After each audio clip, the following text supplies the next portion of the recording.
اس کا ذاتی عمل ہے، انفرادی عمل ہے۔ تو میرا سوال سویڈن میں بسنے والے مسلمانوں سے ہے کہ تمہارا ذاتی انفرادی عمل کوئی نہیں ابھی تک؟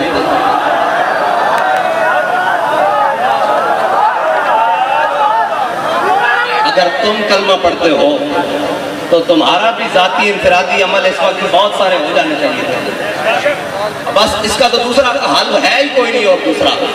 اگر اس کا ذاتی ہے تو پھر تمہارا بھی تو ذاتی خالد بن الولید والا ہونا چاہیے، تمہارا ذاتی عمل بھی تو عمر بن خطاب والا ہونا چاہیے، تمہارا ذاتی عمل بھی تو جناب غازی علم الدین والا ہونا چاہیے، تمہارا ذاتی عمل بھی تو عامر عبد الرحمن چیمہ والا ہونا چاہیے، تمہارا ذاتی عمل بھی تو جناب ممتاز قادری والا ہونا چاہیے۔ بس اس کی دوسری کوئی رائے نہیں ہے کہ اس کے خلاف کیا بات کریں۔ اور ایک اعلان ہے، وہ اعلان یہ ہے کہ لبیک کے پاس حکومت نہیں ہے اور ہمارے پاس اقتدار بھی نہیں ہے۔ اقتدار پر یہود و نصارہ کے ایجنٹ اور دنیا کے بدترین حاکم ہمارے اوپر مسلط ہیں اور سیاسی خسرے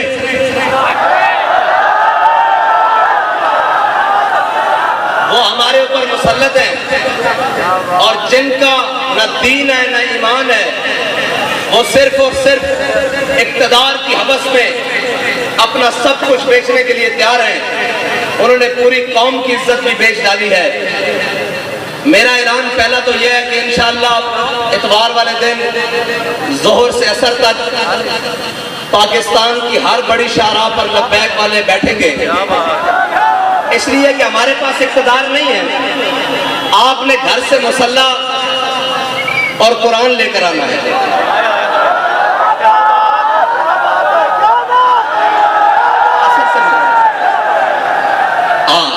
عصر سے مغرب تک سب نے اتوار والے دن قرآن اور مسلح لے کر آنا ہے۔ ہاتھ اوپر کرو جو لے کر آئے۔ پاکستان کی ہر بڑی شاہراہ پر لبیک والے، جیسے لاہور ہے تو لاہور میں بار روڈ پر، کراچی ہے تو شاہراہ فیصل پر، اسلام آباد ہے تو شاہراہ دستور پر، اس طرح جناب بڑی بڑی شاہراہوں پر قرآن اور مسلح لے کر آنا ہے۔ ٹھیک ہے جی، عصر سے مغرب تک، اور پھر مغرب سے عشاء بھی ہو سکتی ہے، عشاء سے فجر بھی ہو سکتی ہے، یہ تو پھر اگلی بات ہے نا۔ قرآن اور مسلح، اور اپنے بچوں کو بھی ساتھ لے کر آنا ہے۔ اپنے بوڑھوں کو نہیں مرتے یار، بوڑھے کچھ نہیں ہوتا ہے، بوڑھوں پر بھی ساتھ لے کر آنا ہے، نوجوانوں کو بھی ساتھ لے کر آنا ہے، گھر میں کوئی بندہ نہ رہے۔ ٹھیک ہے بھائی، جتنے لبیک والے سارے مین شاہراہوں پر، اگر شہر دور ہیں تو جو ان کے قریب مین سڑکیں بنتی ہیں وہاں پر آئیں گے۔ یہ ہمارا اعلان اس وقت ہے جب تک لبیک کے پاس حکومت نہیں ہے، اور اگر لبیک کے پاس حکومت ہوتی آج کے دن تو پھر کوئی تحریکی مارچ ریلیوں کا اعلان نہیں ہوتا، صرف ایک پی ٹی وی کا مائک ہوتا، اور جو بھی لبیک جس کو حاکم بناتی وہ سامنے ہوتا، اور وہ کہتا کہ گھروں سے ایک مسلح اور اپنا ہتھیار اور اپنی سواری لے کر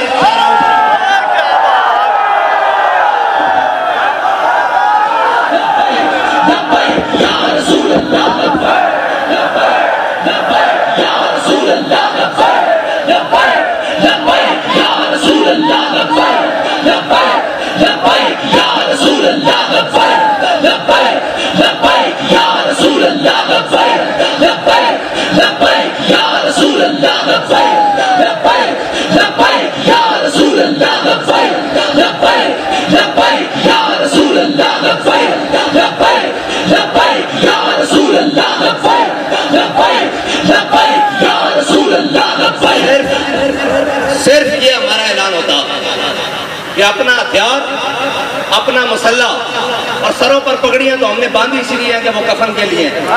ایسے بھی سفید سوٹ باندھتے ہیں، ایسے بھی شہید تو جس حالت میں بھی چلا جائے۔ اور اللہ کی قسم، یہ یورپی یونین نیٹو کی بات کرتے ہیں، پوری دنیا ان کے قدموں میں آ جانی تھی۔ اگر یہ اعلان آپ بھی کر دیں کہ تمام مسلمان جو چاہتے ہیں قرآن کی حفاظت ہو تو اپنا مسلح بائیں بغل میں اور اپنا ہتھیار دائیں بغل میں، اور ہاتھ لبیک کے نعرے ساتھ بلند کرتے ہوئے باہر آ جائیں۔ ہم بات کرنے جا رہے ہیں عالم کفر سے کہ یا تو تم نہیں یا تو ہم نہیں. یہ ہے علاج ان کا، اور کوئی علاج نہیں. یہ قرآن بابا جی پہلے بھی کہہ گئے ہیں، یہ قرآن اس لیے جلاتے ہیں کہ تم ملون ہو، تم حاکم پہ شرم ہو. ورنہ یار ایک اسرائیل، اتنا سا اسرائیل آج انہوں نے اس بات کو شامل کیا ہے کہ ٹھیک ہے جی مسلمانوں کا بھی احتجاج، لیکن ہم اس کو اس لیے نہیں چلنے دیں گے کہ جناب اس میں تورات اور یہودیوں کی تورات اور انجیل ہے جی، یہ ساری اس کا بھی جلانے کا انہوں نے اعلان کیا ہے. لہذا ہم سے بات اسرائیل کے سفیر نے کی ہے، ہم آئندہ کے بعد اس کی اجازت نہیں دیں گے. اس کو غیر قانونی قرار دینے لگے ہیں. ڈوب کے مر جانا چاہیے پوری امت مسلمہ کو، پوری امت کو ڈوب کے مر جانا چاہیے، اس لیے کہ ان کا ایک سفیر کے چند لفظ وہ کام کر گئے جو پوری 1.5 ارب مسلمان نہیں کر سکتے.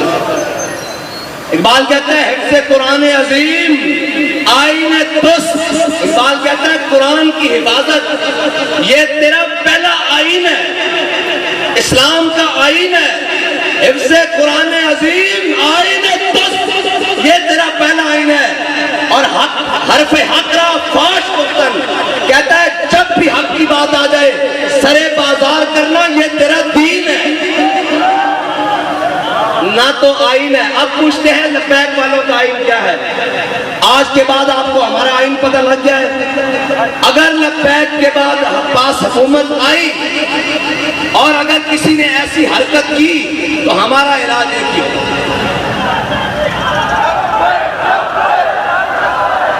اور ہمارے جو باہر بیٹھے ہیں نا بھائی، وہ کہتے ہیں کہ یہ جہاد کا نعرہ نہ لگائیں، ان کو تکلیف ہوتی ہے یورپ کو. میں کہتا ہوں دب کے لاؤ تاکہ انہوں نے پیڑ پوری ہو گئی.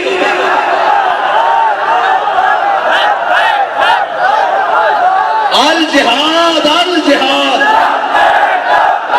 الجہاد الجہاد الجہاد الجہاد. اور نہیں کوئی ایسی دنیا افلاک کے نیچے، نہیں کوئی ایسی، اقبال کہتا ہے نا نہیں کوئی ایسی دنیا افلاک کے نیچے بیمار کا ہاتھ آئے تخت جموں کے. اقبال کہتا ہے دنیا میں کوئی ایسی جگہ رہ نہیں گئی کہ مسلمان کہیں ہم وہاں عزت سے حکومت کر رہے ہیں. اقبال کہتا ہے اس کا ایک ہی طریقہ ہے کہ جہاد کے لیے محمد عربی کی تلوار اٹھا. نہیں کوئی ایسی دنیا افلاک کے نیچے بیمار کا ہاتھ آئے تخت جموں کے. اور آگے اقبال کہتا ہے کہ دل کی آزادی شہنشاہی شکم سامان موت. اوپر سے لے کے نیچے تک شکم کے لیے بیٹھے ہوئے ہیں. دل کی آزادی ہے ہی نہیں. اگر ہوتی تو پھر قرآن کی آزادی، قرآن کے حرمت کے لیے بات ہوتی، قرآن کے تحفظ کے لیے بات ہوتی. ایک سے ایک پڑھ کے لائن آئے، کہتے ہیں جی یہ جناب ایسے آئیں گے، یہ وہ آئیں گے. پاکستان کو ایسا کوئی بھی نہیں ملے گا.